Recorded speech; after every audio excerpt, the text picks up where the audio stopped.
সদরঘাটে আছেন আমাদের staff correspondent মেহেদী হাসান, সরাসরি চলে যাচ্ছি তার কাছে। মেহেদী, লঞ্চ ঘাটে যাত্রীদের ভিড় কেমন দেখতে পাচ্ছেন?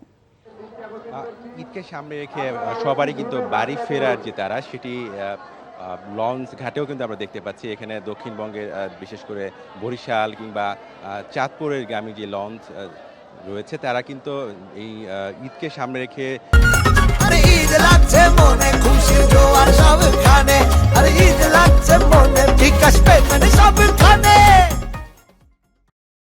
স্বাভাবিকের চেয়ে কিন্তু অনেক বেশি যাত্রী এখানে আমরা দেখতে পাই যে ঈদকে ঘিরে প্রতিবারই নারীর টানে বাড়ি ফেরার যে তারা সেটি এখানে খুব দেখা মেলে এবং তারই পরিপ্রেক্ষিতে দেখতে পাচ্ছি আজকেও অনেক ভিড়। বিশেষ করে ঈদ তো একদমই সন্নিকটে, সেই জায়গা থেকে পরিবারের সাথে ঈদ করার যে আনন্দ, শহরে ঈদের সেই আনন্দ খুঁজে পান না।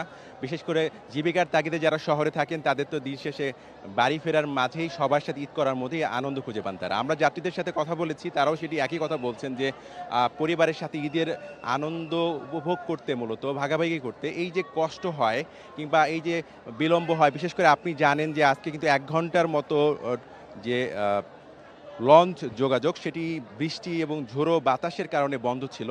তার ফলে কিন্তু একটি ভোগান্তিও তৈরি হয়েছে। তবে এত ভোগান্তির পরও কেন বাড়ি ফেরা, সেই প্রশ্নটি আমি যখন যাত্রীদেরকে করি তখন তারা বলেন যে এই ভোগান্তি সব কিছুই আসলে দূরীভূত হয়ে যায় যখন পরিবারের মানুষের সাথে ঈদ করতে পারেন।